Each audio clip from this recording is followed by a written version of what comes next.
जो रिलेटिवली नया है, पिछले साल 66.6 लाख का पैकेज यहाँ की एक छात्रा नेहा जोशी को लगा है। तो ये सब बड़े गर्व की बातें हैं, लेकिन हम लोग का उद्देश्य खाली ये नहीं है कि हमारे बच्चे दूसरों में नौकरियाँ करें, कंपनी में जाएं बाहर, और जो हमारा जो है ना ब्रेन ड्रेन ना हो जाए कि हिंदुस्तान से सब लोग बाहर ही जा रहे हैं। तो इसलिए और क्षेत्रों में भी हम लोग का ध्यान रहता है।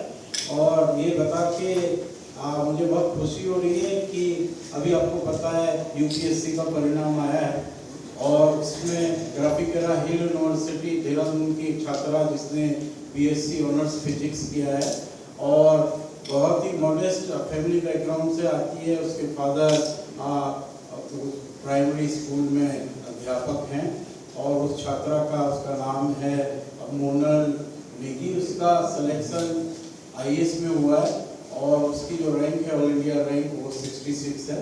तो उसके लिए हम सभी उत्तराखंड वाले जो है बहुत अच्छा गौरवान्वित महसूस करते हैं। और छात्रा ने कोई इस तरह की कोचिंग वगैरह नहीं ली, थोड़ा बहुत ऑनलाइन कोचिंग ली है। और इससे पहले मैं आपको एक चीज़ और बताता हूँ कि अभी इसी वर्ष हमारे यहाँ एक भीमताल कैंपस की छात्रा जिसका नाम कृतिका नेगी है, उसका इंडियन इंजीनियरिंग सर्विसेज में सिलेक्शन हुआ है, जो भी बहुत गर्व की बात है। और आपने देखा कि किस तरह से हमारी जो वो हैं लड़कियां हैं कितने अच्छे अच्छे काम कर रही हैं और बड़ी बड़ी कंपनियों में उनका सिलेक्शन हो रहा है। तो ये सिलेक्शन एक चीज़ है। इसके अलावा अब हम लोगों ने डिसाइड किया है कि हमारे बच्चों को और अच्छी सुविधा मिलनी चाहिए जो यूपीएससी वगैरह में ज़्यादा से ज़्यादा अच्छा सेलेक्ट हो सके, क्योंकि अब उनके सामने एग्जाम्पल भी हैं जो लोग सेलेक्ट हो गए। इससे पहले भी हमारे यहाँ से IRS वगैरह में बच्चे सेलेक्ट हो चुके। तो अब क्योंकि उनके सामने लिविंग लेजेंड सामने है, कोई ऐसी छात्रा है जिसका जो मॉडेस्ट फैमिली से आती है और जिसका सिलेक्शन हुआ है, तो उससे उनको बहुत प्रेरणा मिलेगी।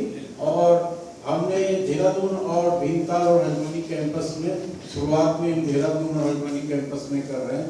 यूपीएससी की जो है कोचिंग देने का हम लोग काम शुरू करेंगे इसी वर्ष से, बहुत जल्दी हम लोग शुरू करने वाले हैं।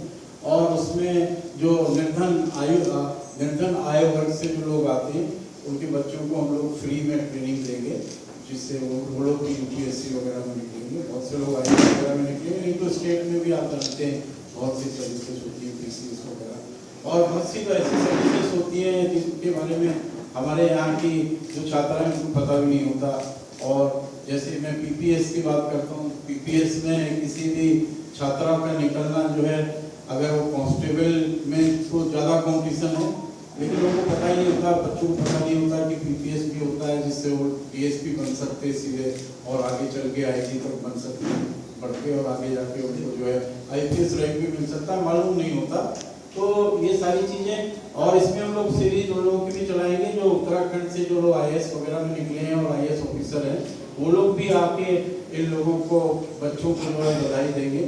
और कल ही यहाँ के जो कमिश्नर साहब हैं दीपक रावत जी का, उनको मुझे फोन आया था और वो भी बहुत प्रसन्न थे कि हमारे यहाँ की एक छात्रा जो अपने मॉडेस्ट परिवार से आती है उसका IAS में सिलेक्शन हुआ है। तो आप लोग उन लोगों का मार्गदर्शन जो उत्तराखंड से जितने भी लोग हैं वो भी हम लोग इसमें लेंगे।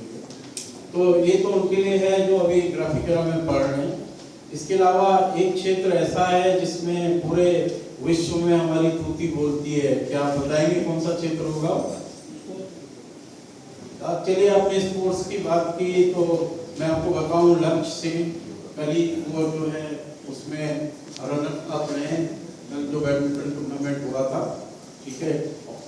तो उनका जो वो भी ग्राफिकेरा में ऑनलाइन में MBA के छात्र हैं और उनको प्रति वर्ष कुछ प्रोत्साहन राशि की हम पिछले कई वर्षों से देते आ रहे हैं। तो ये एक बहुत अच्छी हम लोगों के लिए जो है बहुत सुखद खबर है कि स्पोर्ट्स में भी हमारे यूनिवर्सिटी के छात्र अच्छा काम कर रहे हैं। इसके अलावा और कौन सा ऐसा कोई क्षेत्र है जिसमें हमारे लोग उत्तराखंड के लोग बहुत अच्छा कर रहे हैं? आर्मी में, ठीक है, इंडियन आर्मी में है, IT में है अब, लेकिन आपको पता